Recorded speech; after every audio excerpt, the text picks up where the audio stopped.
That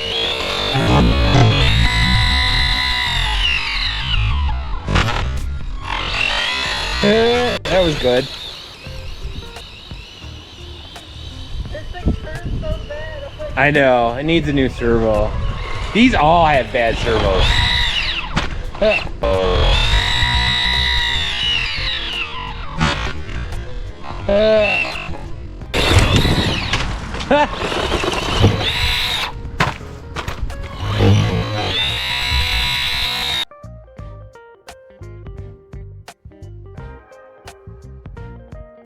I broke it the other day. Alright guys, we're back again. Yeah, I don't know if you watched our last video, but we took these guys out on our new bashing ramp. And I decided it's time to upgrade these brushless. We got these brushless ESC combo deals from a buddy over there, MK1 Engineering. So we're going to get these going. Now I'm going to probably use a different ESC because this will be used for this 120 amp. It'll probably be used for Poor Boys Challenge on our MF01X. So we'll probably go with, I got a smaller one. It's still a Rocket. It's an 80 amp. It's done me real good. We used it in the speedrun challenge last year. And it's got plenty of guts and it's small enough where we should be able to fit it inside the 2995. So, but we're going to start with the 903. And we're going to be using the 2845. So first thing I'm going to do is just, we got to clean it up. I want to check all these diffs and stuff too. Make sure everything's nice and good. And I'll pull the ESC out. Now we did upgrade the shocks on this guy and the servo, so this is much better than the stock. For that, so the only thing left would be go to a brushless setup. So, yeah, it'll only take a second to get the ESC out. There is an on-off switch. I'll leave that in there in case we can use it. Same with the lights. Might lose the lights on this unless I have an adapter, because I don't think, yeah, the ESC doesn't have any of that stuff in it. Standard Surpass 35 amp. And again, this is with our, it's a 2845 4370, which is a great racer. I have a feeling we might steal this for other things later. Because I've got a couple of these. The blue cans, the K versions, they're probably my favorite. I gotta thank my buddy over at Exclusive RC. He's the one that got me on this when I was into just the 112s and 116s. He's got a backyard track too. It's pretty awesome. Anyways, check him out.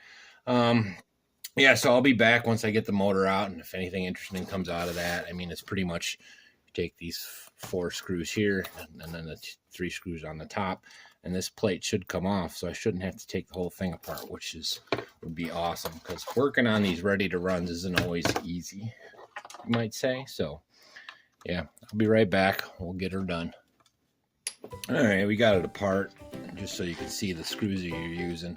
There's 2 longs that go on the top of the pinion case. So if you ever had it slip, that's the nice thing about this. It's just 3 screws right off the top there, and you can work on the pinion. But the whole motor should come out now. Yeah, comes right out. Looks like it's got different. I want to use the same pinion and everything. I'm not changing nothing other than the motor's out. There should be plenty of a change. All right, so all you got to take these 2 screws off, and then the pinion. That might be a little bit of a pain, but we might have to heat it up. We'll see. And then we'll this should drop right in there. See, same size. It's gonna be perfect. If I'm lucky, maybe I'll get this heat sink off there and put it on there just for some extra help, because this one overheats all the time. Now I might have fried this at one point. I've had to replace the leads once, and I know there's a puff of smoke coming out of the ESC a while back, but it seems to still work. So I know I might as well just do it while we're talking for a second. So you take these 2 screws out. Now I try to keep everything together. They're smaller, but we'll see. See how good or bad that pinion comes out. It's factory still, so I don't think I've taken this out yet. I haven't had to. Gears look pretty good though. I'm not really complaining about any of that stuff. We got some congealed oil in there, so maybe I'll re-lube it before I put it back together. Don't make sense not to. It's the time to do that kind of stuff. Let's see here. Huh. The heat sink's kind of a problem. It's kind of preventing it from coming out.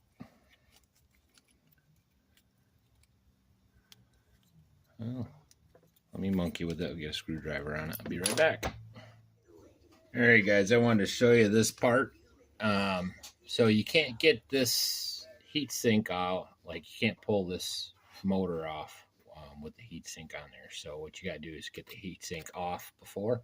Best way is there's a little notch up in here. Hopefully it's coming in focus. And you just bend it out with a flathead screwdriver, or in my case I'm using a pin. And then this should slide right out with any luck. It's the first time I've done it, so I could be not doing things right. But, you know, because there's no way to get that off. I mean, I could take the whole heatsink off, and that'd probably work too. But there's no way to get this part off without getting the heatsink off first. So you got to get the heatsink off first. You see what I'm doing? You just bend the tops up. Plus, then I can use it on the next one. So, anyways, so with any luck, this, yeah, see, there we go. So now that's sitting there like that. And with any luck, this should drop right in. I got Surpass in there.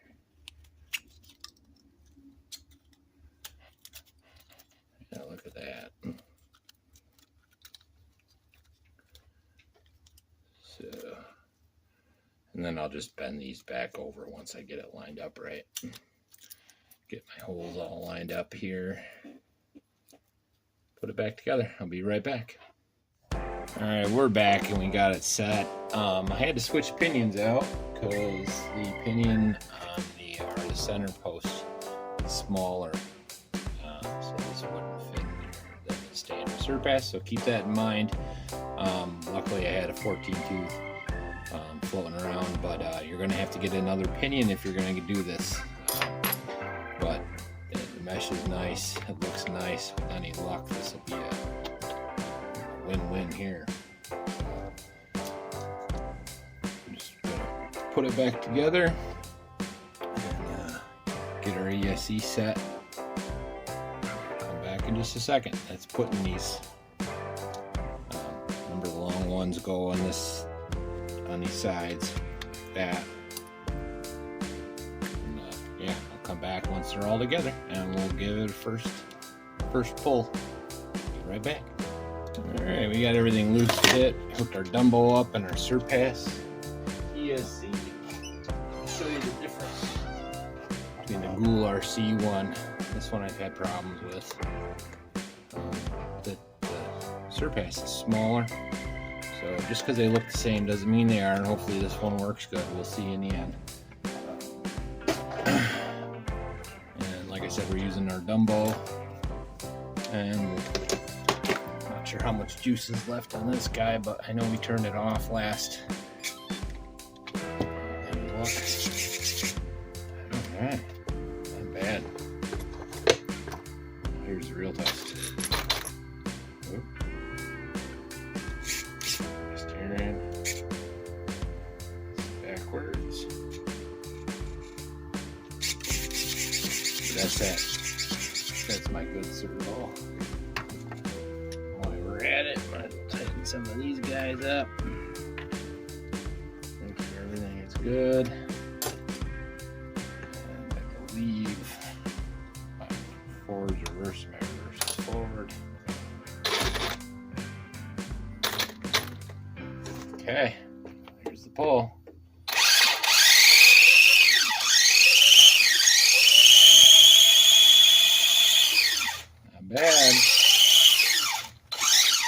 little tight. Let's see what happens when I back it off a little.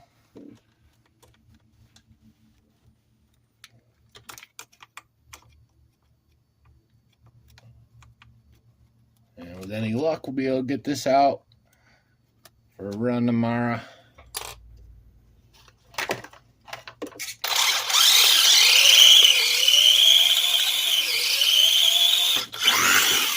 Ooh, forward and reverse is definitely. You saw that, right?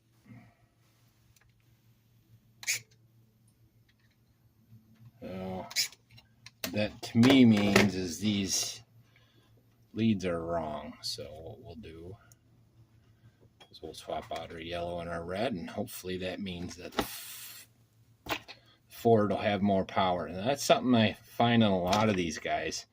They're just, I mean, even if they're the same ones, it just seems that that's the case. I'm still pretty new with a lot of these things, so there's a good chance that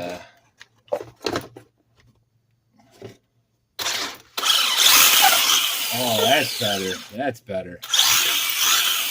All right. Oh, that's nuts. Okay. Pretty happy with that. So I'll get this finished button up, zip tie it, and get it so it's nice. A couple two-sided tapes.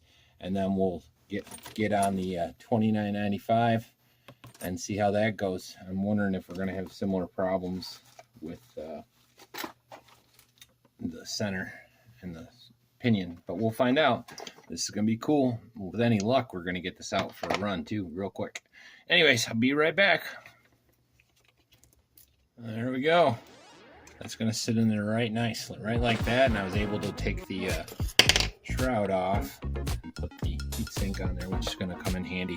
This is going to be some fun running. Anyways, yeah, on to the next.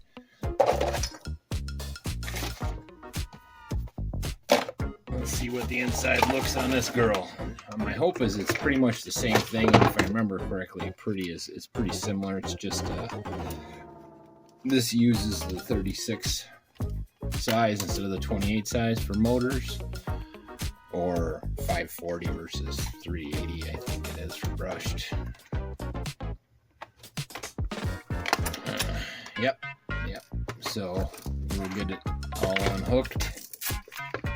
See what we can do now. I think I might have tried to do this at one point and something got in my way, because it looks like this has already been moved, but I'm not sure. Anyways, I'll get it ripped apart. Now this one takes quite a bit more screws, which is kind of annoying, but this is that's the way this design is. You got to take, wow, I'm missing a lot of pieces. There looks like some screws came out. Good thing I'm doing this. You got to take all these off, all these off, all these off, and the diff housing itself too. So now this is kind of locked up, so I'm going to take the tires off and see what's going on. I'm hoping there's just stuff in there, or it needs some TLC, because it's running a little bit funny. But yeah, and this uses larger servos, so I might have one I can replace it with, because these are pretty gutless. So, but we'll see. We'll go one thing at a time. I'll be right back with a rip apart. All right, it's all coming back to me now. So these mounts are the same mounts as the WL 124007 and the 124010. I remember now. I couldn't get this pinion off. I was worried about because the pinion has got a half cock on it, and this mount doesn't support the 1.8 or the 28 series. So, but we're putting in the 3650 or 36. What is this? Yeah, 3650. So I think everything's going to line up all right. I might have to mangle the pinion again, but that's not a big deal. You can see that that's what your gear is right here. It is a metal gear, and it's a nice diff. Everything looks okay inside here. What I think I was worried about is not anything to worry about. The front seems a little loose. Back was one tire. I think once I spray some lube on there, it'll be fine. So I'll get these swapped out, and we'll see what we can do. I might even pull the heatsink off, but I do have this one I could put on there too. Anything to help a little bit. My old TTO2. Anyways, we'll get these done, and I'll see what I can do about this pinion. I'm hoping I got something else that'll work, but I'll be right back. All right, guys, I finished up off screen most of it. What I'm going to end up doing is zip tying this ESC to the top here, because with the body, there ain't no place to put them. I don't have one small enough to fit in the cavity, so we're going to end up wiring it. I'll do that all off screen, but we will give it a test run outside real quick. Try this. Love it when there's no color code. Not that it matters, because I tend to find that they're not right anyways. So should have a battery charge. I'll be right back.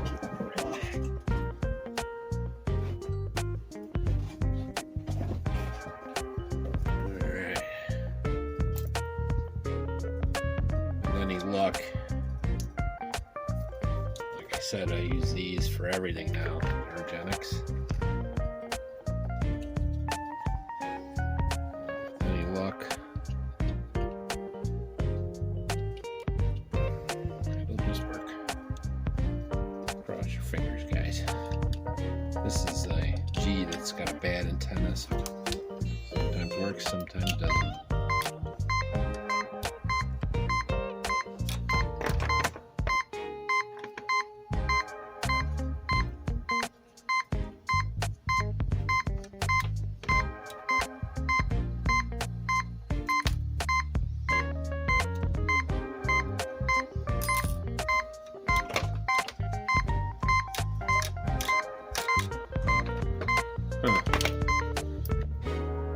Let me try another one.